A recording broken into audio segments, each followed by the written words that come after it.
looking now at medical home from the perspective of NCQA. So what we're going to do in our time together today is look at what are some key changes in the 2011 standards. We don't have time today to go through all the standards, but we'll hit some high points in terms of what's happening in the 2011 standards. We're going to look at how meeting these meaningful use requirements, which I suspect many of you are also engaged in, can also, you can integrate these things together so that it's not we're doing ICD-10 and meaningful use and medical home, but actually how those things work together for you. And I also want to talk about multi-site survey process that NCQA has, because that's a way to make this easy for those of you who have multiple locations. We're going to start with medical home. I don't have, I kind of went Little Red Riding Hood rather than Dr. Frommer's and Dr. Pearlstein's picture. So let's talk about levels, first of all, for medical home. So you can earn recognition at 3 different levels for NCQA. Level 1 in 2011, you need a score between 35 to 59 points out of 100. And you have to receive a score of at least 50% on all 6 of the Mustpass elements. So one of the big changes, any of you who were previously looking at 2008 medical home standards, you didn't have to pass all the Mustpass. In 2011, you do. So I'll talk about the Mustpass momentarily. Level 2, you need a score of between 60 to 84. Level 3, you need 85 to 100. Somebody just asked me, does anybody ever get 100? The answer is not very often. Do practices get 100% of the points? So this is maybe a different experience. I'm a high achiever too. And I like to go for 100% of the points. I like to, when I work with customers, I go for 100% of the points, but you won't necessarily get 100% first time out. That's okay. Many practices, when they first go through medical home, earn a lower level. The most common reason for practices not being successful is you need to pay attention to these 6 must-pass requirements. So we're going to talk about those. If you get a level 1 or a level 2, within 3 years of you earning that recognition, you can apply twice to get a higher level. So in essence, you can get feedback as a result of going through the process. And then if you want to apply for a higher level, do some more work, pull some more things together, and get a higher level during that period of time, you have 2 shots to do that within your 3 years, because your certification, your recognition lasts for 3 years. And then you have to renew your recognition every 3 years. So the must-pass elements. This is the most common reason why people aren't successful. So these are the things that you need to start paying attention to from day 1. So the way that this works, I've labeled these. This is NCQA talk, so I'm just going to decode the NCQA talk for you for a moment. So PCMH, that's the abbreviation for these standards. Number 1 is the number. There are 9 standards. Number 1's the number, and A, the alpha letter, is the element. So there are 9 different standards. Within that, there are alphabetical elements. Different standards have different numbers of elements. In your handouts that I provided you, there is a crosswalk between the 2008 and the 2011 that should be in there. So if you want to follow along with details, you can. If not, it's available for you to see in the future to use. So PCMH 1A, access. Dr. Frommer talked about this. This is patient's number 1 issue. It's standard number 1 in PCMH, and the very first must-pass standard is about access. So access during office hours. PCMH 2D is the second one, use of data for population management. The themes that Dr. Frommer talked about should start to become familiar here in what's showing up on this list of must-pass. PCMH 3C, care management. So handwriting on the wall here. 4A, supporting patient self-care process, is the Next must pass, number 5 is in PCMH 5B, referral, tracking, and follow-up. And last but not least is PCMH 6C, implement continuous quality improvement. So you see the themes: population management, access, care management, patient support, quality improvement. So the recognition process, what do you need to do to become recognized? So you have to purchase a survey tool. It costs $80, so that's not a lot of money to go ahead and purchase a survey tool. It's a web-based survey tool. You purchase a license. You can buy that online from NCQA. That gives you access to the standards, gives you access to information within about some worksheets that you have to fill out, and so I would encourage you to purchase the survey tool early on in the process. You're going to get some information that's going to be helpful to you. When you've done your preparation work, when you've done your change work, when you've pulled things together and you're ready to then submit information to NCQA, then you have to submit data to NCQA with a survey fee. So this is a high-level summary of the survey fees. In general, the fee is $500 per doctor, up to a maximum of $4,000 for 8 doctors. There are additional fees if you have more doctors, so that's not a comprehensive list of fees. You are eligible for a 20% discount on the survey fees because Blue Cross Blue Shield of Florida has a sponsorship arrangement with NCQA, so you get a discount as a result of your relationship with Blue Cross, so one of the benefits for you. And there are multi-site discounts available. I'm going to talk about multi-site some more, so I won't go into that now, but I will come back to it. Once you submit your documentation electronically, so this is a web-based application, you submit your documents electronically, move them from your computer to NCQA's computer. When you're done with that, NCQA sends those of us who are surveyors an email message saying that Practice ABC's tool is ready for review. We log into the secure connection and we access your tool that we've been assigned and we evaluate it against the standards. So that evaluation goes on. If you meet the criteria, then recognition is awarded. If you do not, there's no disclosure. So there's nothing that says this practice tried and failed in a public way. The only public notice is if you're successful. And as I said earlier, you have to recertify every 3 years. And one of the things that I'm just going to tell you, NCQA is an organization that standards evolve over time.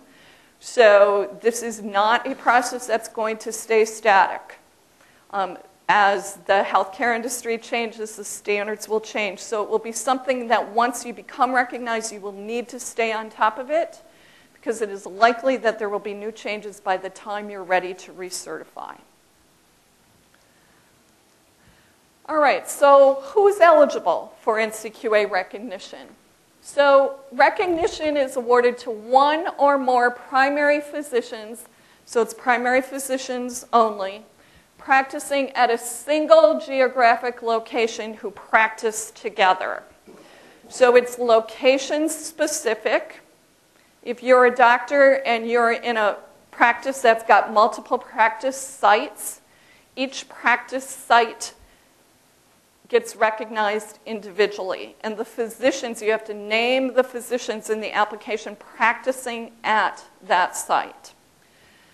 So eligible clinicians include physicians in the primary care specialties, internal medicine, family practice, pediatrics, and also nurse practitioners and PAs are eligible to be listed if they have an assigned patient panel.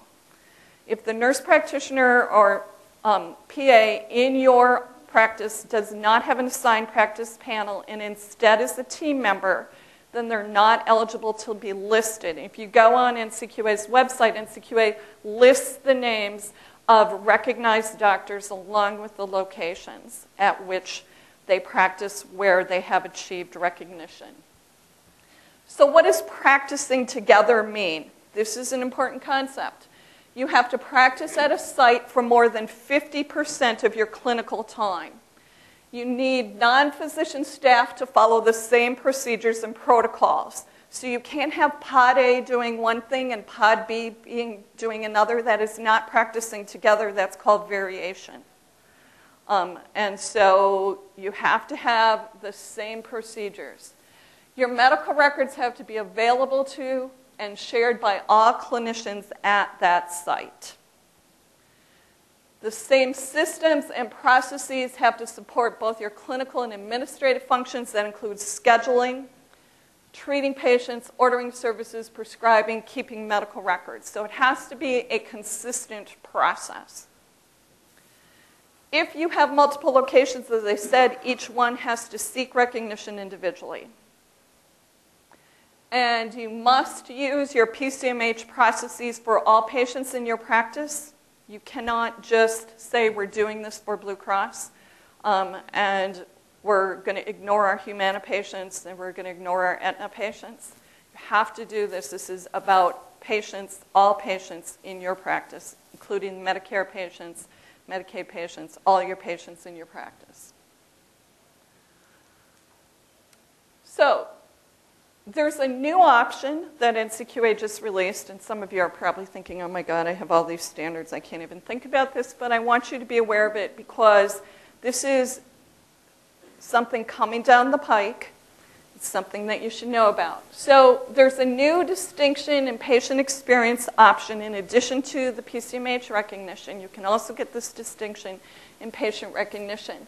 So this recognition is awarded for patients that use the CAPS PCMH survey. So what the CAPS PCMH, that's a patient experience survey that was developed through the Agency for Healthcare Policy Research. It's designed for the outpatient setting. So you have to administer that survey. You have to use an NCQA certified survey vendor. And the goal of this is to get comparable patient experience data across different practices.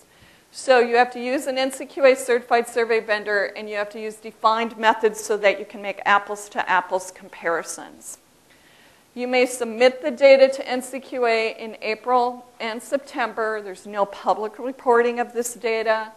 NCQA is going to use the data to develop a benchmarking database, and the distinction status is valid for 1 year. You have to submit your data yearly to NCQA in order to keep the distinction, and you receive credit for PCMH 6B by using this survey. So this is an option to get data on patient experience. One of the requirements in the standards is that you have to get patient experience data. So this would be an option. It's not a requirement.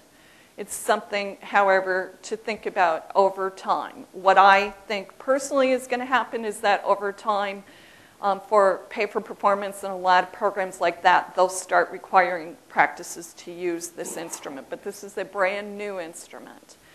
So something to take a look at. You can just Google CAPS PCMH, and you'll get there. And you can download the survey and check it out, see what it's all about. All right, so let's talk about PCMH 2011 key changes. So the first change that I want to talk about so what I'm contrasting is the 2008 standards to the 2011 standards that were revised and published and out. So some new ways, and the standards evolved. NCQA has been collaborating with the American Academy of Family Practice and other physician groups as well as patient advocacy groups, and that to evolve these standards. One of the changes was to help them align with meaningful use, but other changes are to align with other things that are going on in the larger healthcare environment that clinicians are dealing with. So the first one, we're going to start with where it all begins, patients. So PCMH 1B, a new requirement, you have to provide after-hours access, so after normal business hours, via appointments, access to medical information, and clinical advice. So you could do that through some web portals for the access to medical information, a login to a secure web portal. So also being able to make an appointment through the web portal would allow you to help meet that requirement.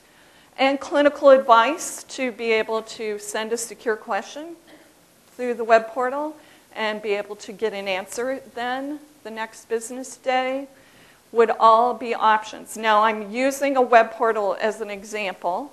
That's not the only way to meet that particular requirement, but it is a way that you could take and meet that requirement if you had a secure web portal where your patients could log in, set up a secure account, and then be able to communicate with your practice 24/7.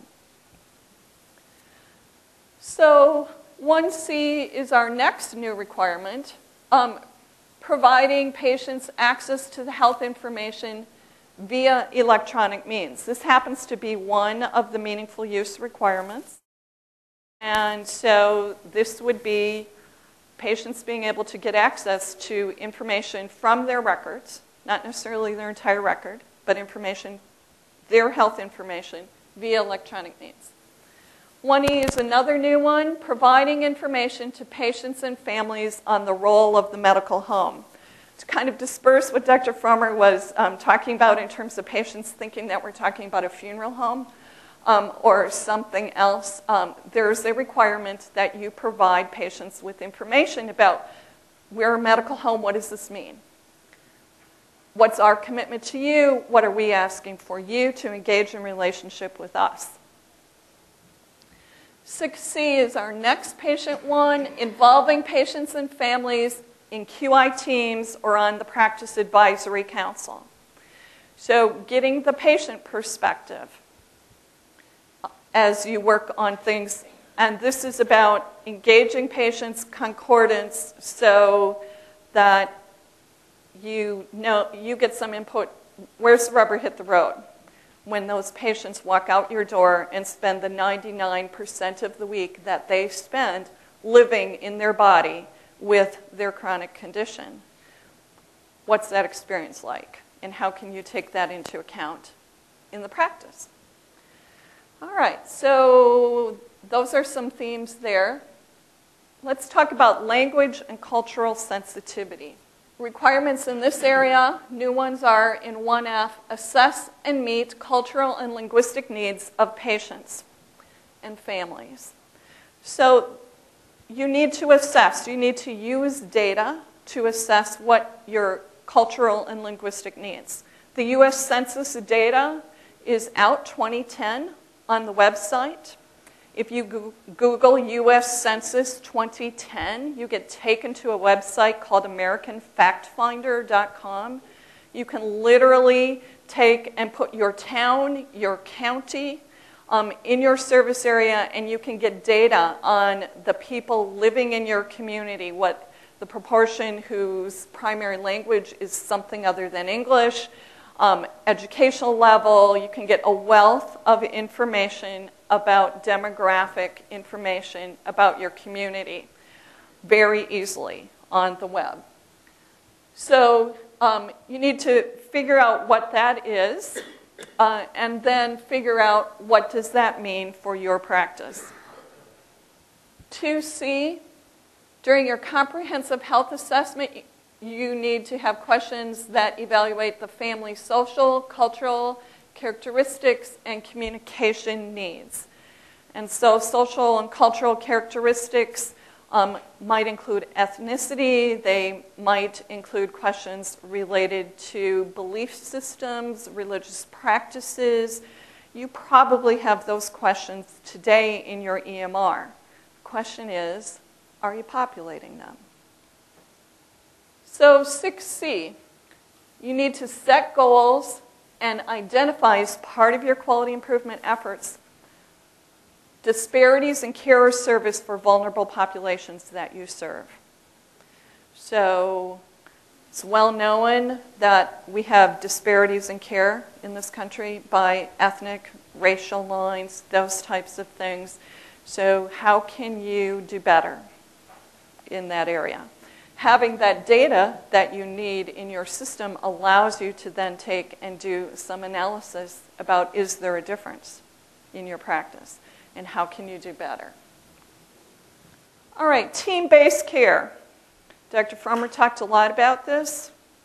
You will not get there, make this transformation successfully without team-based care. It's part of the process. So the standards require you to define roles for your clinical and non-clinical team members. Train and assign then care teams to coordinate the care for individual patients, support patients and families in self-management and behavior change, do patient population management, so that means you know who are your diabetics, how many of your diabetics had an A1C in the last year. What are those A1Cs looking like? What proportion is greater than 9? What proportion is greater than 11? What proportion is that 7? And then systematically outreaching. Population management is about doing outreach to say, Carol, your A1C is greater than 9. We'd like you to come in. What would you think about coming in? We'd like you to meet with the dietitian, go over the diet, kind of see how things are going here, see what we can do. You told us that you are afraid of blindness. You're afraid of losing your leg. We don't want that to happen either. How can we work together to make it happen? So population management is about bringing the practice to the patient, not waiting for the patient to come in. And you also need to train the staff in communication skills. Finally, you have to involve your care team staff in your practice's performance evaluation and quality improvement activities.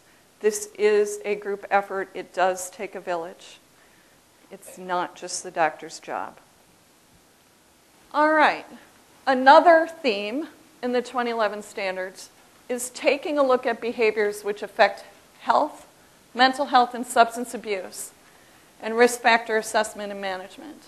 So in 2C, your comprehensive health assessment has to include behaviors affecting health, things like smoking, alcohol intake, violence, patient family, mental health, and substance abuse. You probably asked those questions today. Developing screening, developmental kind of screening for kids. Pediatric practices have been doing that forever. That's not a new thing. And depression screening for adults and teens using validated instruments. So there are a number of validated instruments out there in the public domain for doing depression screening. If they're not built into your EMR, then I would look for, there's PHQ-2, it's the shortest one, PHQ-9, but there are a number of different ones. If they're built into your system, it's time to start using them. This particular standard is about the records and about you gathering data to use in providing care. In 3A, you need to adopt evidence-based guidelines. You need to say as a practice, this is our scientific foundation as a practice for delivering care.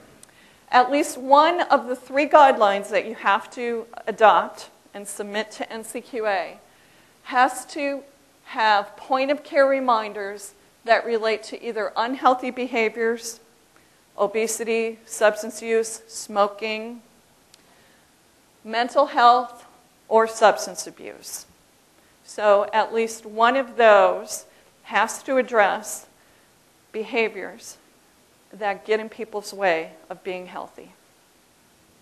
3B, you have to have criteria and a systematic process to identify high-risk or complex patients and determine the percent in your practice.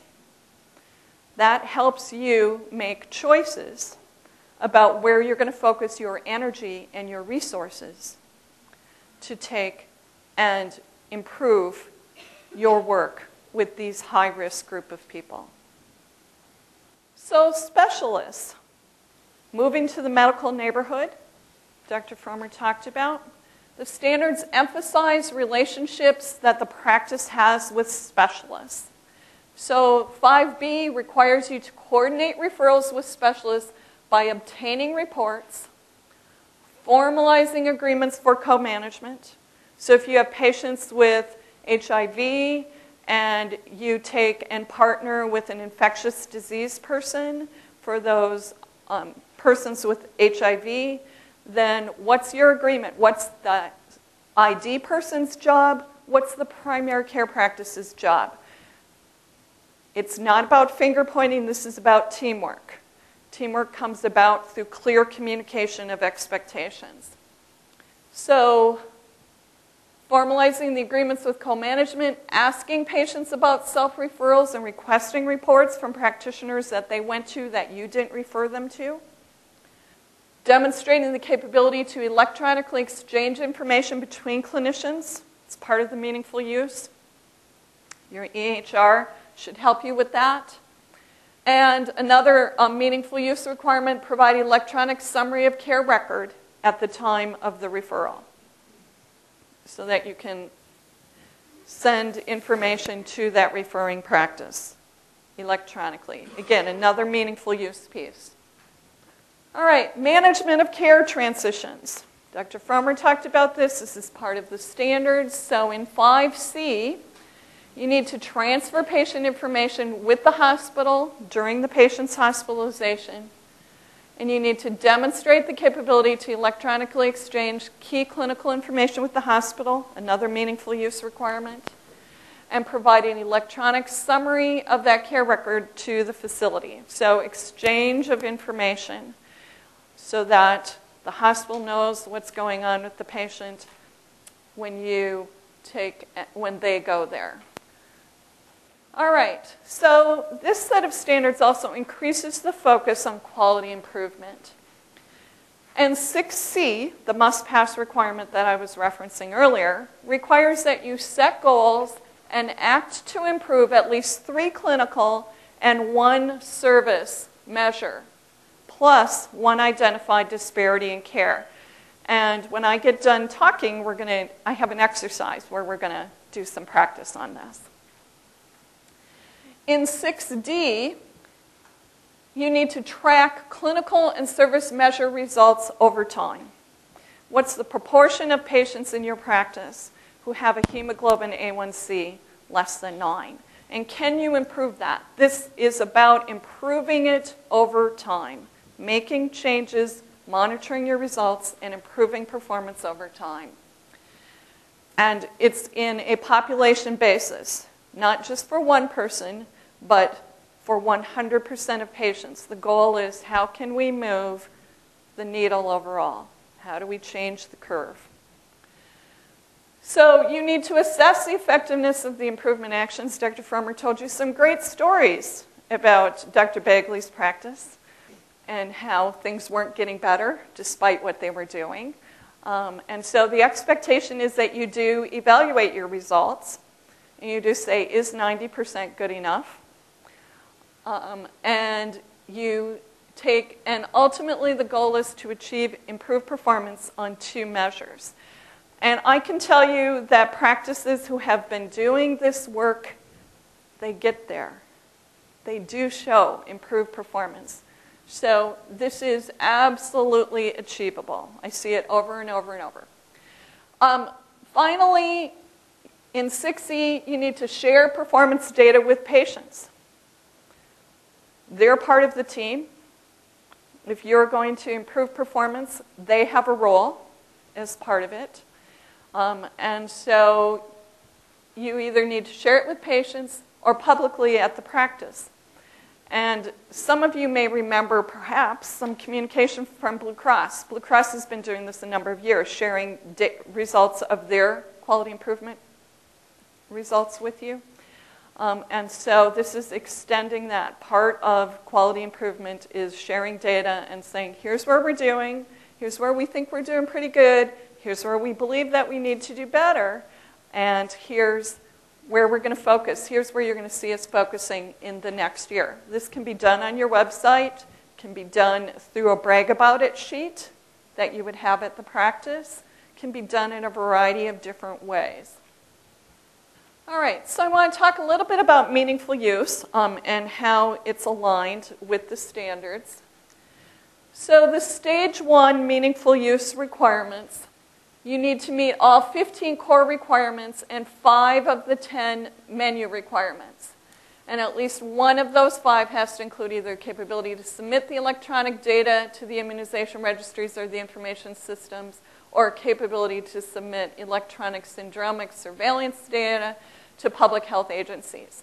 All 15 of those core requirements and all of the menu requirements are in the PCMH standards. So if you're working on meaningful use, it is going to synergize your work on achieving PCMH.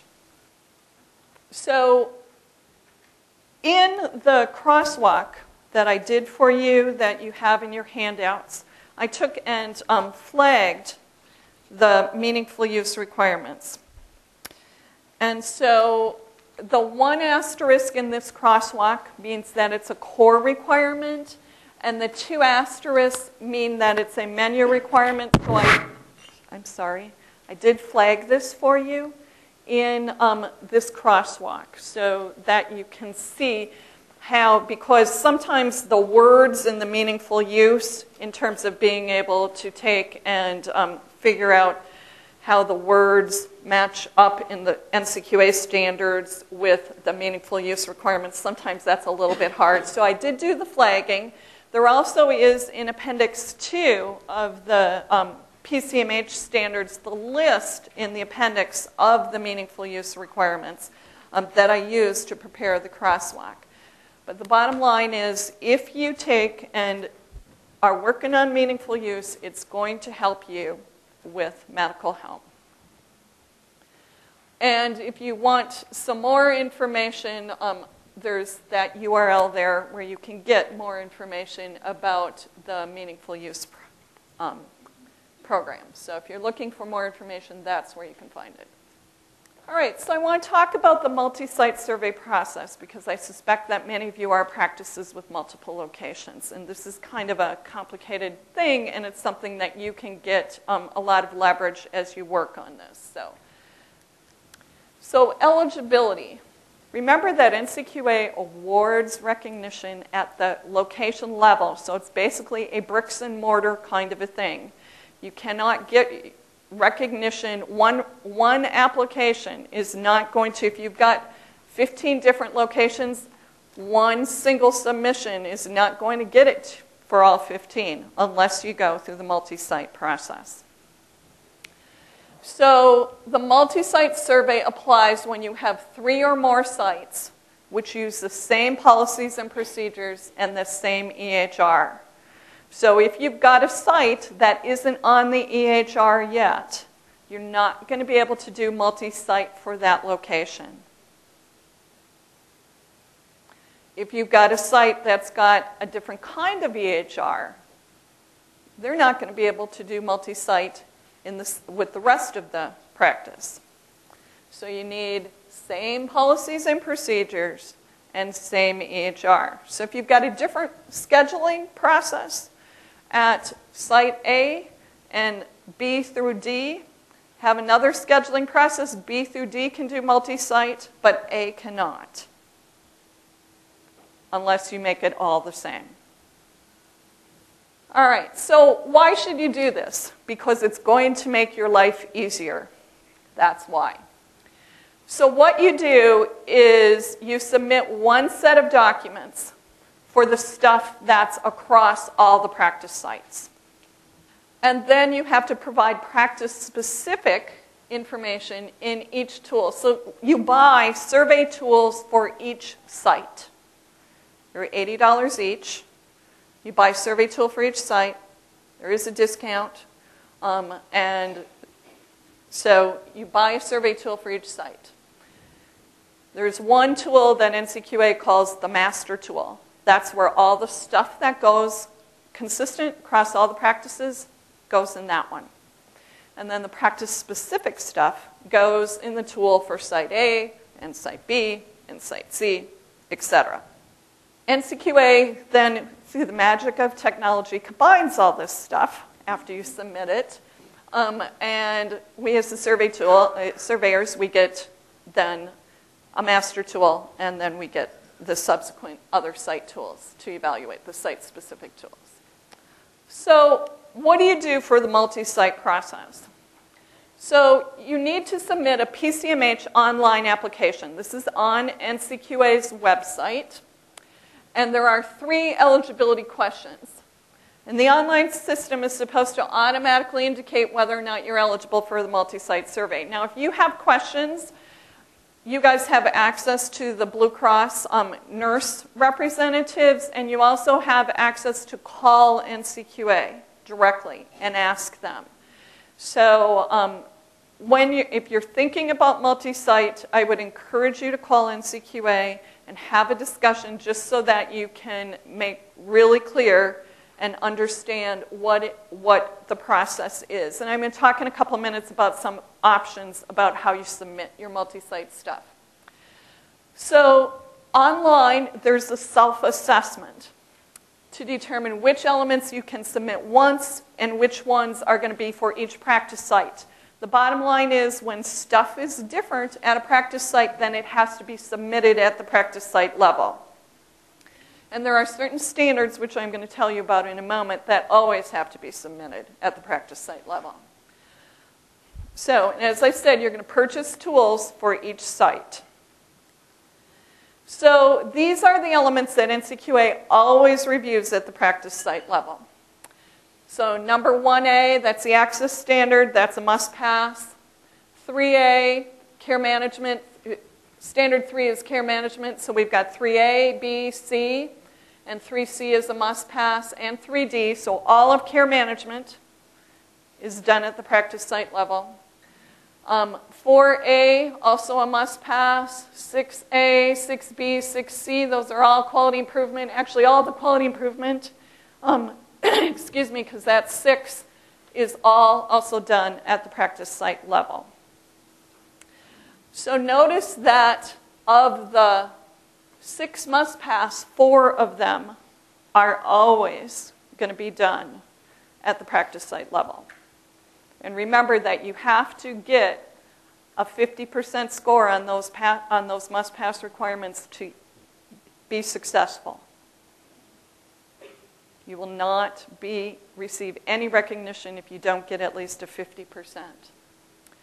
So you complete that assessment, and then that drives which elements, in addition to these, would be applicable at the practice site level in your practice. So what are some options for submitting the survey tool? So you can submit the group survey tool. That's the one that's got the stuff that's common across your entire practice. You can submit that, and the NCQA surveyor scores those shared requirements. When you choose that option, which honestly would be the option that I would recommend to you, then you have 12 months after submission of that tool to submit the tools for individual practice sites. Now, why do I recommend option number 1? Because it's going to provide you feedback. And so if you start to find out that, oh, well, maybe we didn't submit enough documentation, or maybe we're not doing a good job of telling our story, or this kind of a thing, you get that feedback early and are able to make course corrections before you send the rest of the stuff in. So it's a way to give feedback. This is a new process for all of you. And so it's different.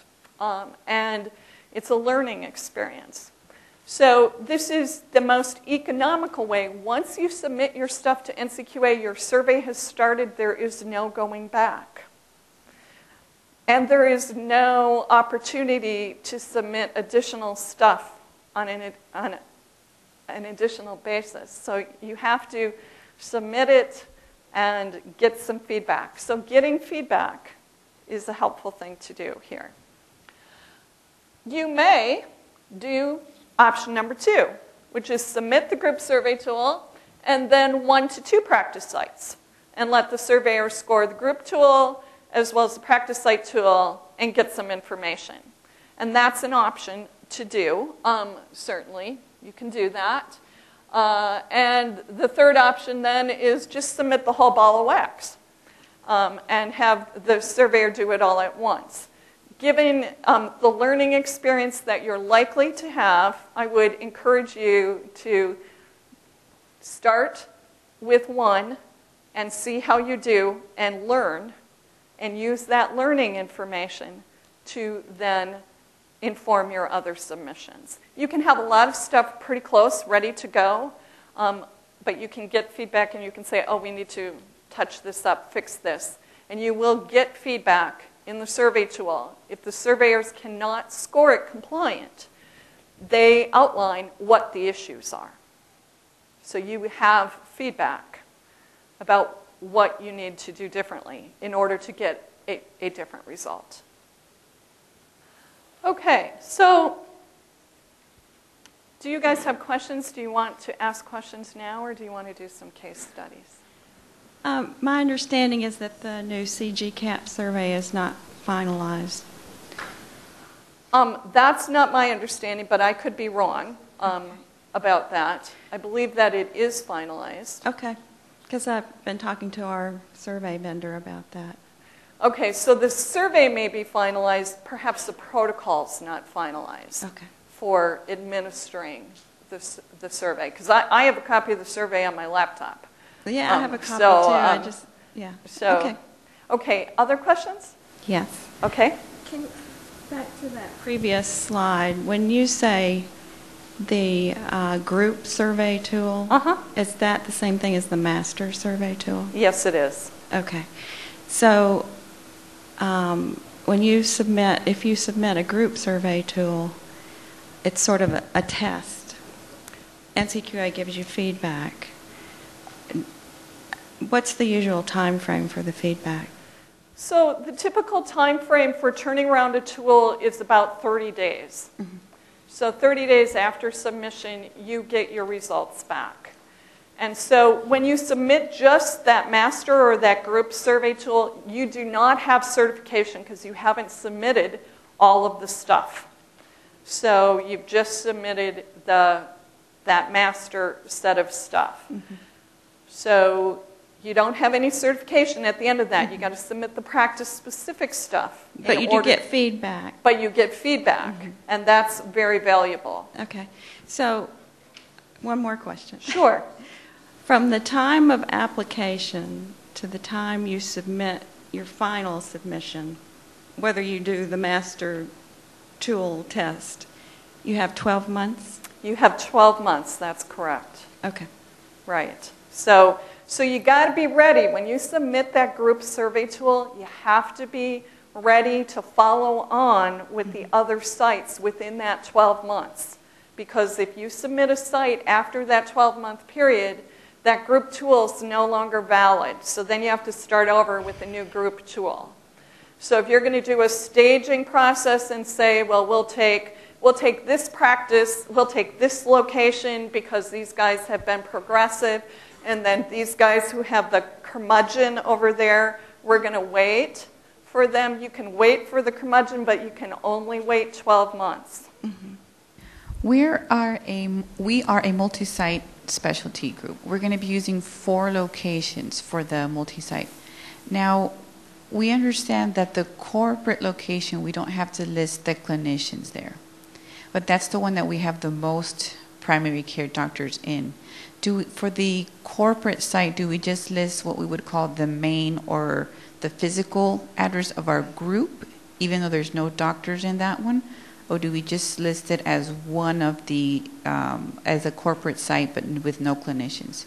So let me make sure I understand. So the corporate site, is care delivered at the corporate site? Are patients seen?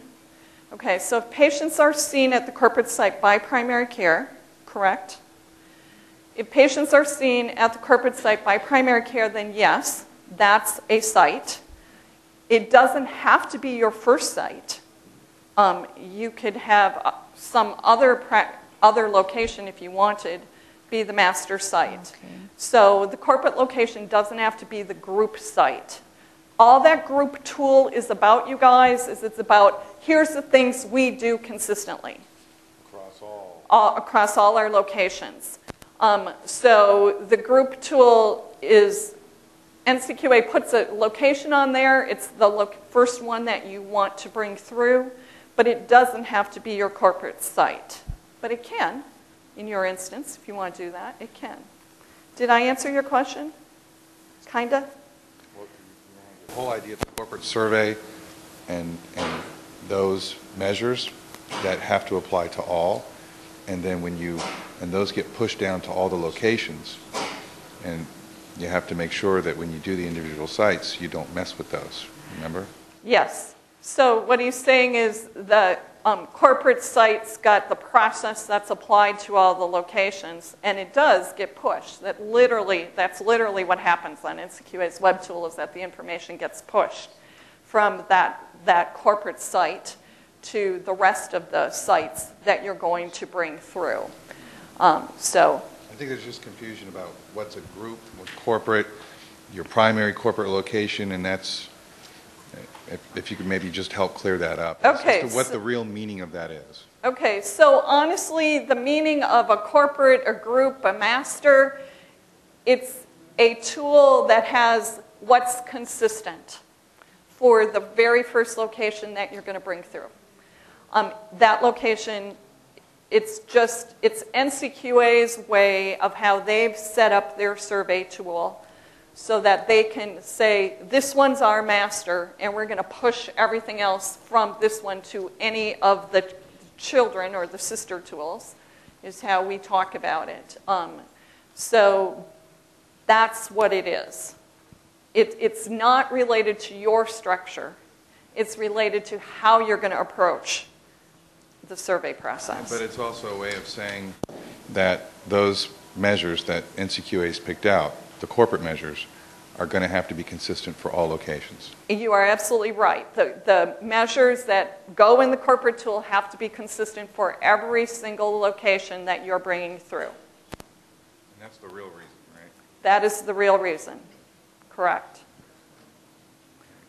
So mostly those requirements are structure kinds of stuff. They're how your medical record's set up.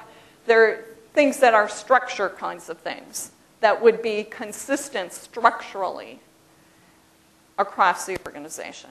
That's what those are. All right, some more questions.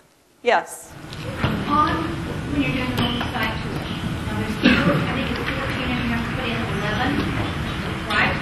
Now, those 11, so the three that I opt out of, and my understanding is when I do each of the other sites, that I can just put those in and get credit. Correct. Right. So if you're not doing, if something's not happening at the